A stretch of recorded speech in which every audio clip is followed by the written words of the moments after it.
As the Chinese curse goes, may you live in interesting times, and certainly we in South Africa are doing exactly that. Brand South Africa this week has definitely had an interesting week in the worst sense. South Africa's hellish week making international headlines for all the wrong reasons, including FIFA confirming that South Africa did pay a $10 million bribe to host the 2010 World Cup. We see the standoff between the Hawks and the Finance Minister Pravin Gordhan, while Moody's, the rating agency, has been visiting the country. The revelations then by the Deputy Finance Minister Jonas about how a Saxon royal family allegedly offered him the post of Finance Minister just before the Finance Minister before last got fired in December. This is the MoneyMakers. I'm Bruce Whitfield. I'm joined by brand expert Jeremy Sampson. He is the founder of Interbrand Africa and of course also Saki Macozoma, who is the president of Business Leadership South Africa. We'll talk to Saki Macozoma in just a moment this evening.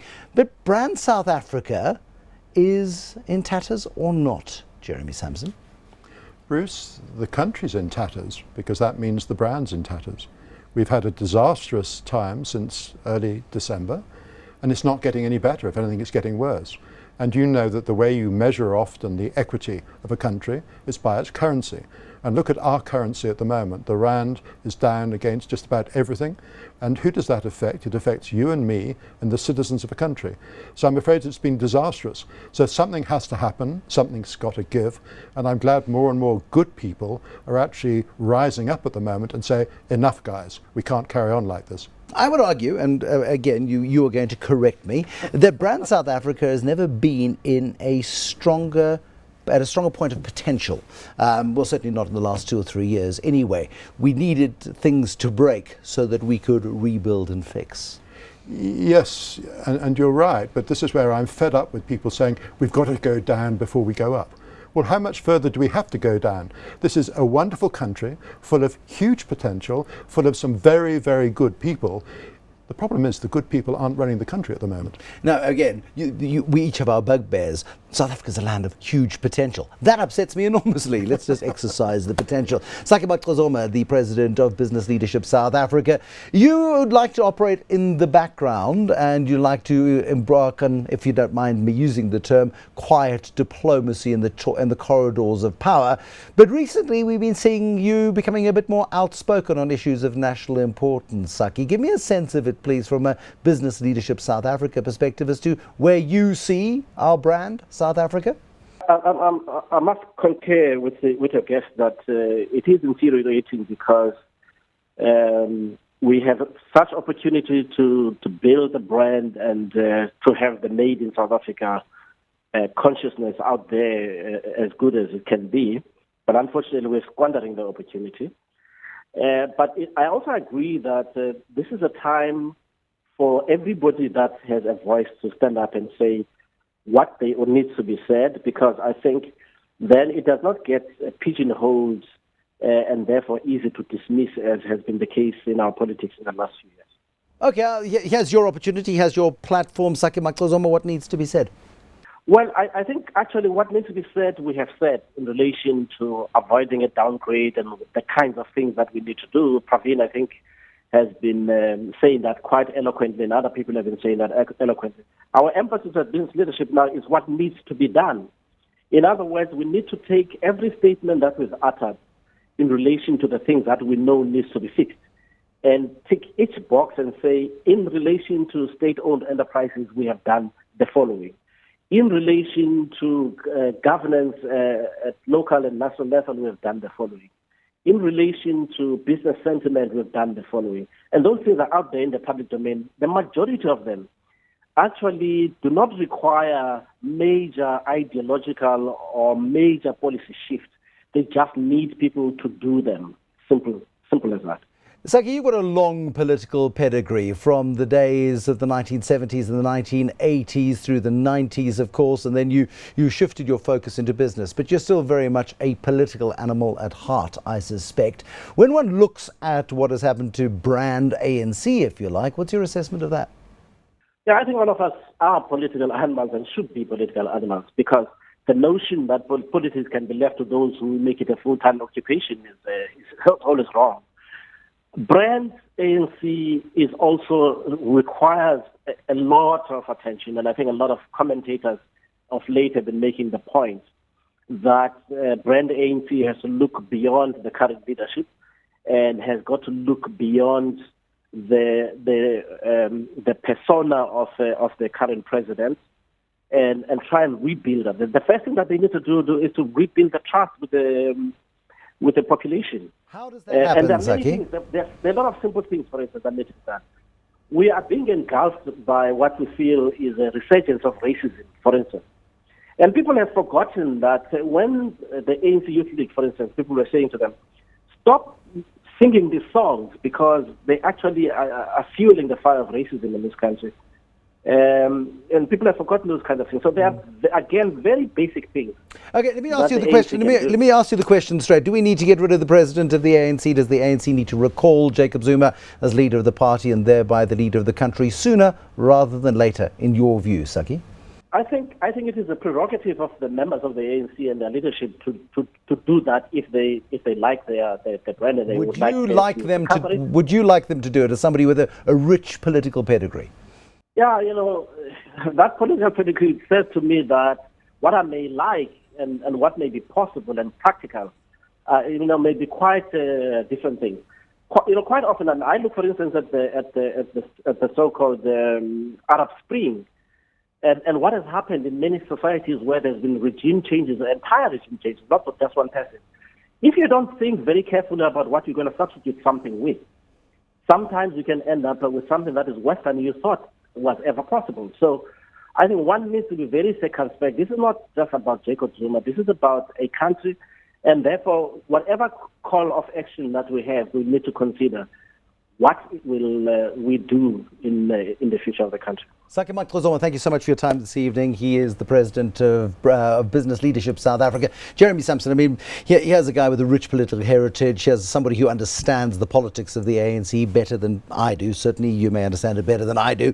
But here's a guy who is issuing words of caution. But at the same time, we are in a very difficult space as a country, politically, socially, and economically, and none of it is going in a direction which 5 years from now makes us a better place to live. Again, you're absolutely right, but I think what gives us a lot of hope is when you have someone of the pedigree of a Saki Macozoma speaking out. Mm-hmm. When I see Jabu Mabuza, you were in Davos. When he came back, he gave a report. In the same newspaper was the official report of Brand South Africa. They were like chalk and cheese. No, but Brand South Africa, I mean, here are a group of people, I think, are fairly well-intentioned. We've got Chichi Mapone, who is in charge of Brand South Africa. You've got Happy Nchingila, who's had a very diverse career in terms of brand. They're the head of this organization that has got a tough story to tell. They don't create the brand, they represent a reality which is increasingly tough, as Johan Rupert put it last year, to represent in a favourable way. It's very tough, but we haven't mentioned the word Gupta, and the Gupta's tentacles are everywhere, including on the board of Brand South Africa. Now, I had a look at the board. It's the board of trustees of Brand South Africa, and there's RJ Gupta. I think he's referred to as Tony Gupta. He's on the board of Brand South Africa. Now, he's a South African citizen. He's a business leader. Why should he not be on the board of Brand South Africa as a leading light of society? Very good question. Why should they do this and that and offer ministerial jobs? They've been doing it since 2010, and I suspect this is just the tip of the iceberg. This is now breaking news, as it were. This is, if I can use another analogy, rather like an onion. How many layers are there going to be? And this is breaking news as we speak. But we've got to look back at where South Africa is. It has negative equity in someone like, I'm afraid, our president. The ANC is in disarray. The government, the SACP and COSATU are in disarray as well. We can't go on like this. And what's our currency doing all the time? Just slipping and slipping and slipping. What's to Saki Macozoma's warning, though, that be careful what you wish for? He's totally correct. Totally correct. That's where people, when they start talking about corruption and cronyism, whatever, say you can't just redeploy one person. It's a root and branch. Now that's a radical thing. Who's going to stand up and do that? And I don't know the answer to that. But when, as I say again, the Saki Macozomas, Jabu Mabuza, when you have people like that, when you have some of these top business people working together on their trip with Pravin Gordhan in Davos, that gives us hope, because those are the people who are business people. They have to make things happen. Now, Brand South Africa is all well and good, and we put on a good show. Well, Pravin Gordhan, Business and Labour, went as a tripartite alliance, if you like, to the United States. They went to the United Kingdom. They donned the Davos uniform of suits and scarves. And my feedback from the investment community in London certainly is cheap tricks. Cheap tricks. There's a fundamental problem here, people. Fix the problems. Don't come wearing fancy dress. There's a story in branding that if you have a tray of cakes that have been baked and the recipe wasn't quite right, what do? You put some nice white icing, you put a cherry on the top, they're seductive, people will try them. But then they'll spit them out. As you say, we've got a problem here, we've got to fix it. No amount of icing and cherries on the top is going to fix it. And the sooner it's done, the better, because the ratings agencies are here at the moment, unless they've already left in disgust. We've got our Minister of Finance, who almost is the hero of the moment, and his Treasury Department trying to be destroyed, apparently, by the hawks. Now, this is nonsense. I mean, you'll be familiar with the term the thin blue line. It's that thin line between chaos and order, and the thin blue line is the police in any society.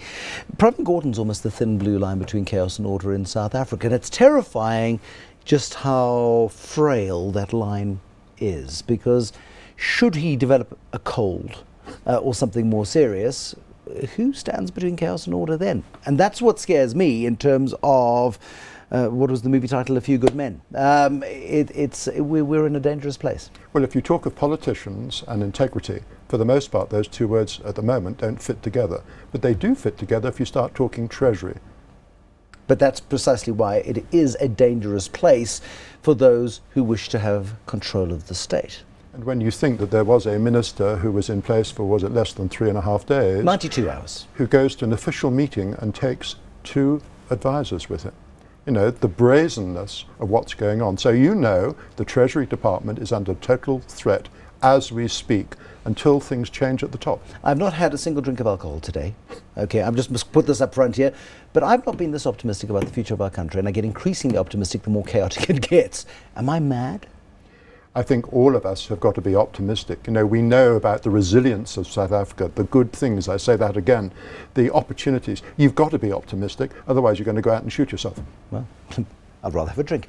Jeremy Sampson, he is the founder of Interbrand Africa, and also Saki Macozoma in his capacity as President of Business Leadership South Africa. We are indeed in interesting times. Brand South Africa, with one of its trustees is Mr. R.J. Gupta, which we thought was an interesting development, of course, in all kinds of bother. But we look forward to another day tomorrow. The sun will rise. It's just who's going to be in charge when it does. Thank you for watching the Moneymakers. Good night.